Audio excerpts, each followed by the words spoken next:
Est-ce que vous avez pensé à changer de nom, vous, alors Non, moi j'adore mon nom. Ouais, vous adorez votre nom, vous adorez votre père, vous adorez votre famille, vous en parlez beaucoup sur scène, votre sœur aussi.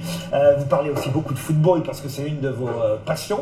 D'ailleurs, à cause de vous, j'ai quand même loupé le but de Gigot dimanche après-midi de l'Olympique de Marseille contre l'Olympique Lyonnais. Mais enfin bon, j'ai vu la fin du match parce que vous jouez à 20h30 tous les dimanches soirs au Théâtre des Béliers, un spectacle qui s'appelle 66 jours. Alors, j'ai pas encore évoqué le sujet principal du spectacle parce que j'ai dit que ça parlait de famille, que ça parlait d'amour familial.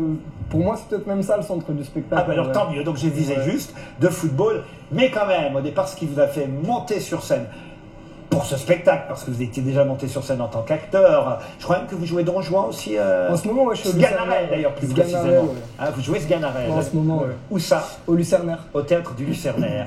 Mais vous avez votre propre spectacle, un seul en scène. On ne peut pas tout à fait parler de one-man show. Non, ouais, pas un du tout. seul en scène avec ce sujet, donc que je n'ai pas encore abordé, qui est le cancer. J'y vais direct. Hein, et même le cancer des testicules. Ouais. Alors ça, je veux dire qu'il faut oser monter sur scène pour raconter son propre cancer des testicules que vous avez eu pendant la Coupe du Monde de foot 2018. Ouais, c'est ça. Ça a commencé un peu avant et ça s'est terminé avec la victoire française. Donc voilà, ouais, c'est ça. Je suis tombé malade il y a donc 4 ans et j'ai écrit ce spectacle il y a 2 ans, donc 2 ans après, pendant le premier confinement. Pourquoi vous avez eu envie de raconter ça sur scène? Je sais pas, moi c'est mon premier texte, donc maintenant j'écris d'autres spectacles, etc. Mais ça c'était la première fois que j'écrivais. Je savais que j'allais en parler à un moment, je savais pas trop comment. Et puis je me voyais pas en réalité, en vrai de vrai, le jouer sur scène. Et puis pendant le confinement, en étant un peu seul, ça m'a rappelé un peu la solitude de l'hôpital.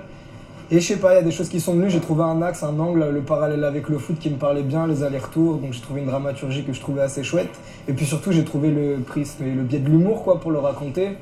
Et là, je me suis dit que ça pouvait être intéressant, puis j'ai commencé à défiler un peu toutes les étapes pré-chimio, quoi, tous les trucs que je trouvais un peu horribles en les vivant et qui en fait, avec du recul, s'avéraient très drôles. Mais c'est ça qui est incroyable dans ce spectacle, c'est que vous, pardon de dire ça, mais vous ne nous épargnez rien, mais vous lui faites avec un tel sourire, avec beaucoup d'humour que ça passe. Ouais, bah quand j'ai commencé à écrire, je me suis dit que moi, ce qui me faisait rire au théâtre, même chez les grands dramaturges, enfin chez les grands auteurs, quoi, que ce soit Shakespeare, Molière et tout, c'est des situations super tragiques, quoi, pour les personnages, parce que c'est ça en réalité ce qui nous fait rire. Et il faut juste trouver un peu de recul et de pudeur pour le raconter. Puis je me suis dit que toutes ces aventures, en fait, étaient assez drôles, et donc j'ai commencé à raconter ça. Avec mon ordinateur seul chez moi, j'ai testé un peu j'ai testé un peu ce que j'écrivais avec des amis, ça les faisait rire, puis au fur et à mesure j'en ai fait un spectacle. Quoi. Et à la fin, évidemment, c'est une standing ovation pour vous, parce que, les gens ont aimé le spectacle, et deux, ils sont contents que vous soyez guéris, il y a les deux. C'est ça, c'est une standing un peu trichée, s'ils se lâchent pas, c'est vraiment des bâtards. Courez voir au Théâtre des Béliers tous les dimanches soirs pour l'instant. Vous ne pouvez pas jouer plus que ça, puisque vous êtes en même temps, effectivement, dans un autre théâtre pour jouer Sganarelle. Vous êtes le futur Jean-Luc Moreau, vous faites plusieurs choses à la fois. Vous avez joué Sganarelle, Jean-Luc. Je l'avais mis en scène et je l'ai joué avec Francis Lalanne. Avec Francis Lalanne dans le rôle de Don Juan. Don Juan, voilà. Effectivement. Et Bernard Fresson. C'est marrant parce que j'ai croisé Francis Lalanne à Avignon quand on jouait le Don Juan et il nous faisait des tirades. De Don Juan pendant qu'on jouait. Il me suit toujours par cœur. Et le début de Don Juan, l'éloge du tabac, ça passe encore, ça? Oui. Quoi que puisse dire Aristote et toute sa philosophie. Il n'est rien que le tabac. Ouais. Il commence par un éloge du tabac, ce qui est tout à fait incorrect. Nous, on l'a transformé avec l'éloge du shit.